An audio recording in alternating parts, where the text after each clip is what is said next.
For the past 2 years, I've had a superpower that I haven't told anyone about. And that superpower is gratitude. Now, how corny of an opening line is that? So, my point better be pretty good to back up that claim. So, about 2 years ago, I started this exercise where I would note down 3 things that I'm grateful for every single day, but every single thing that I noted had to be unique. I couldn't repeat anything. So if you're doing this for 10 days, you got to write down 30 things you're grateful for, no repeats. Now, what I found when I was doing this exercise, and again, I had learned this exercise, not really on my own. I didn't really think it up. I must have seen it in some sort of book or read it in a book. Now, what happens is that you write down the obvious. I'm grateful for my mother. She makes the best meatball subs in the world. I'm grateful for my dad. He is the most active, awesome person I know. And I'm grateful for my brother. He is the most kind-hearted, basketball-playing, young, smart person I've ever met. So eventually you kind of realize, I'm running out of things to be grateful for. You kind of look at your house. Okay, I'm grateful for the house. We have a pool. I'm grateful for that. You kind of look at the fire pit. I never really use the fire pit. No, I'll skip that one. I'm grateful for the weather, right? You kind of go over these things. But that fire pit example, 2 years in, you can't skim over stuff. Any little thing that you can be grateful for, you have to note it down because it has to be unique. So I'll look at the fireplace. I'll say, and this is on the fly, I'm grateful that fire pits exist because maybe for some people, that's the happiest moment that they can have at the end of the day, watching the sunset with their wife. What? It doesn't make any sense. It's so stupid. But now what's happened, rather than me just skimming by the fireplace, being like, grateful for the house, the pool, the fireplace, whatever, the grass, the weather. Oh no, now you look at fireplaces differently. And this is the stupidest example if you don't know what I'm talking about. If you haven't been doing this exercise for an extended period of time, you have no idea what I'm talking about. I've gotten to the point, I'll put up my craziest things that I've been grateful for at this point. I'll literally say things like, I'm grateful for Frosted Flakes cereal because they don't get soggy that quick, so you can kind of eat them with the crunch a little bit longer. But it's a ridiculous exercise, and I feel stupid half the time writing it down. But what happens is that this turns into your superpower. I can find the good in anything in life. And this has led me for the past 2 years specifically, or maybe specifically was the right word there. But this has guided me to a point where in the past 2 years, it's extremely difficult for me to be negative about something. Even if I'm like saying something negative to contribute to a group conversation, in the back of my mind, I kind of feel like, that's not right. That's not how you feel. I've become the most positive person. I look for good in things now. I look at the... Okay, I'm going to stop trying to find things on the fly to be grateful for. But you saw some of the ridiculous things that I've been grateful for in my life.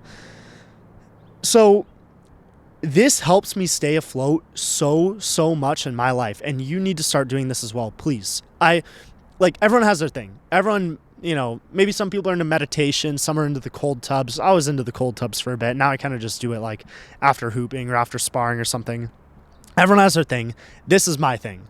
This, I can feel my gears in my brain turning differently, because in business now, if something goes wrong or I have to look into a certain thing to fix something in the business, I can't come up with an example, but I'll be like, I can't wait to spend the next 2 hours working on something that is virtually no return and is really just wasting my time, because it's going to make me grateful for the time that I do have, that I can use on my business. And that's really the philosophy that I can apply to anything in this life. It really has become my superpower. Nothing really gets by me and ruins my mood anymore. Really nothing. So I highly suggest that you do this, but I lied, because last week there actually was something that got me down, and that's why I'm making this video. It was the first time in a couple of years. Okay, cool. It was the first time in a couple years that I've actually been down about something. I'm trying to think. I mean, maybe I know that in Europe I was kind of exhausted and I was like kind of ready to come home, even though I knew that it would be a lot of good stories coming from it and a lot of good dad lore. But that was more just me being tired and being like, okay, I kind of got to get home and rest and relax, but I really, really stayed afloat. But like I said, last week, Mike actually told me, because, I don't know, he found out through some mutuals and his girlfriend and whatnot. Please don't tell me my shirt's black. That's a little bit black. Fuck. He basically told me that my ex, who I had dated for 3 years, was now dating the guy who I kind of viewed as the guy who was next in line. And you kind of know, hey, if things don't work out between us two, that he's at least going to try. You might swat it. You might block it into the crowd. But it might graze your fingertips, hit the backboard, and still go in. Or maybe he'll miss and his teammate will put it back up in there for him. Either way, he's going to score. Unless you want to block it. She didn't want to block it. So he got the go-ahead layup with 0.6 seconds left. And that stung. That was a big slap in the face. Huge slap in the face. And that threw me off. I haven't been thrown off like that in a long time. But that's how women are. I remember, I think it was this video from Tate. He was saying, I know men with all this money, all the supercars, fit, smart, tan, rich, wealthy, yada, yada, yada. You know what gets them down? The one thing that they can't bulletproof? Their heart. The way that women control it. I'm not saying all women are evil, obviously. That's not the case.